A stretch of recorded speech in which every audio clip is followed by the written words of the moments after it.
What's up, Savages? Today we're going to go over a series of exercises we can do to strengthen our shoulders. This should be used in conjunction with our shoulder protocol video that we made earlier. The first exercise we are going to start out with is an alternating kettlebell press.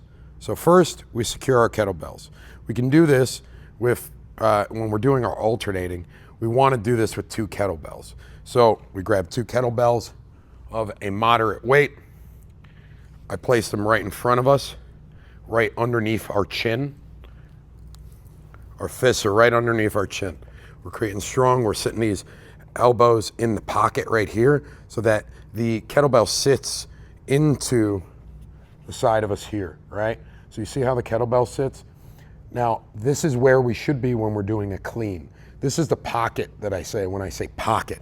So we're sitting it in the pocket right underneath our chin, and then all I'm going to do is press one kettlebell up and turn my bicep into my ear. And then I bring it down. Then I bring the other one up. Turn my bicep into my ear, and I bring it down. I do it again. Boom. 2, 3, 4. Well, that was 3. 4, 5, 6, 7, 8, 9, 10. Good. Do 3 sets of that for about 10 repetitions. As we get the weight heavier and heavier, we do 8 to 10.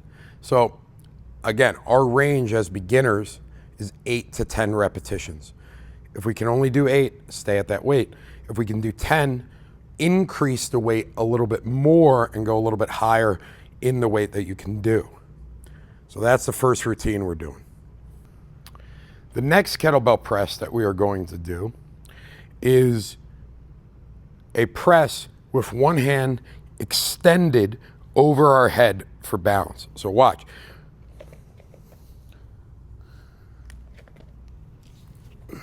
We're here, we load the kettlebell up in that pocket. I'm going to press one up and I'm going to keep it here. So the other one now does the pressing. 1, 2, keeping that arm straight. The other one, 3, 4, 5, 6, 7, 8,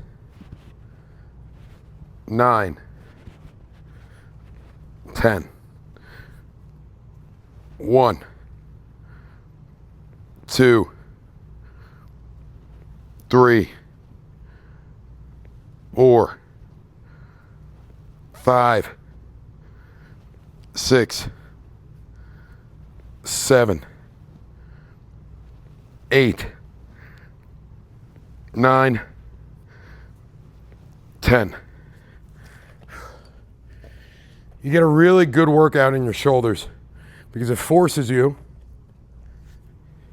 on this straight arm up to keep this in this position, punching up like Superman. And then we have to control the weight and do our presses on the other side. You're using a lot of stabilizer muscles to keep this weight from moving side to side. Those are being activated as we're doing our pressing motion here. Doing our pressing motion here. It makes us think about balancing one side while committing to an action on the other side. And that is how we do a kettlebell press with an overhead hold. Kettlebell press with an overhead hold. The next exercise we're going to do is a single arm overhead squat. The single arm overhead squat happens as such. I secure my weight. I'm going to pull it up. I sit that weight in the pocket. My arm is extended, nice and tall.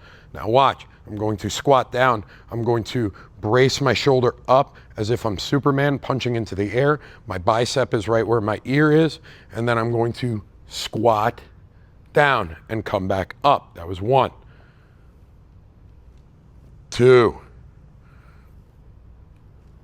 3,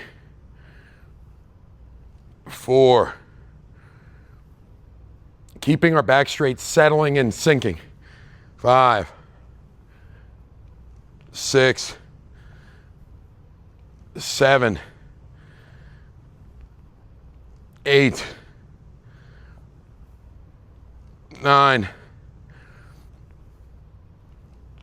10. I'm going to do the other side with elevation of my heels. So I'm going to grab my box. I'm taking this with me because my tracker keeps coming off and on, and I really like using the tracker because it helps me out. So, see this box? It's an angled box. You don't have to use this. We can use many other things, like a plate, but Coach Daza brought this to our gym, and Coach Daza is elite, so we always try to keep all of our equipment just as elite as our coaching staff.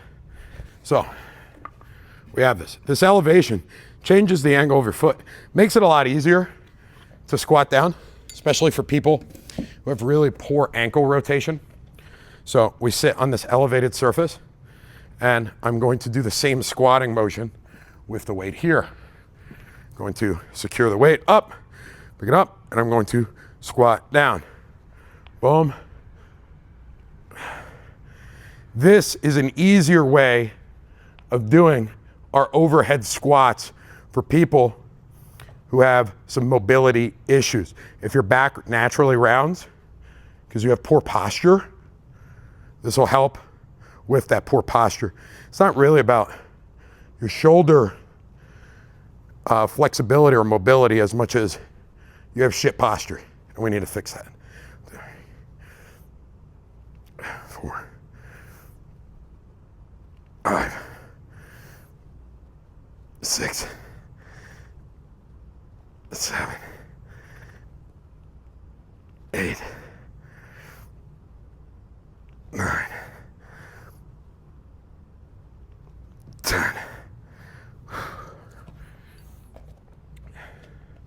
That is how we do a single arm overhead squat. Do roughly 8 to 10. Same rep count as we're beginner lifters. And with these, honestly, this is an 8 to 10 range. And just increase the weight incrementally as you go. This is accessory work that's going to help out with your bigger lifts. And a good way to prime your body right before you're lifting. The last exercise, the next exercise we're going to do is a SATS press. So I'm going to get into, first I'll load the weight up. I'll get into a squat position right here. And now I'm going to do my press. 1, 2, 2, 3, 4, 5, 6, 7, 8, 9, 10.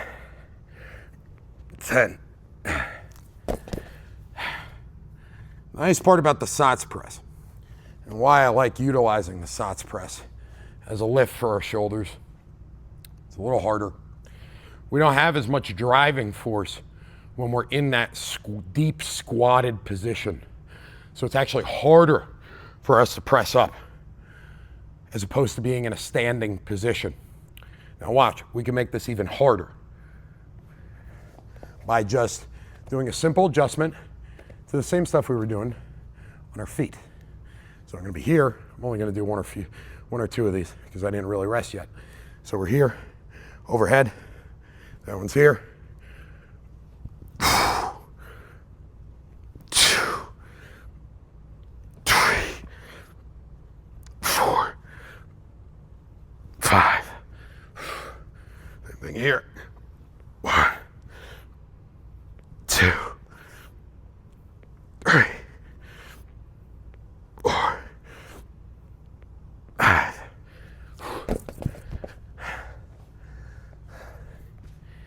And that's a SOT press with our arm extended up. So we have an overhead press and we're doing the SOTS press. These are levels to various shoulder exercises we can do with a kettlebell to strengthen our shoulders. I would say incorporate 2 of these into your routine. Start out with the first 2. Okay, so if you're doing a shoulder routine or whatever workout routine you're doing and you're looking to get your shoulders activated and pumped up, these 5 are really good things to introduce to your own personal programming. Remember, start at the first ones. These last ones, squatted down and the SOTS press, are actually really difficult movements. Build that range of motion.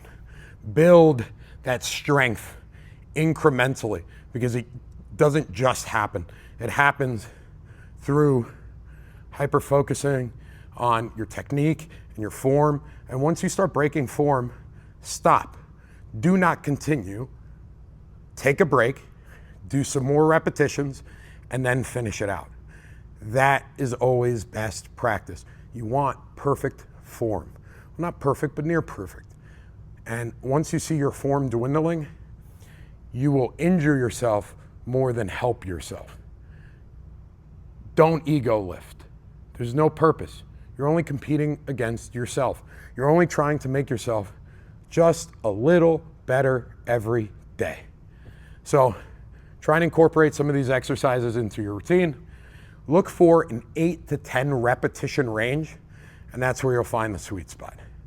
Coach Cabrera out. Remember, stay savage or die trying.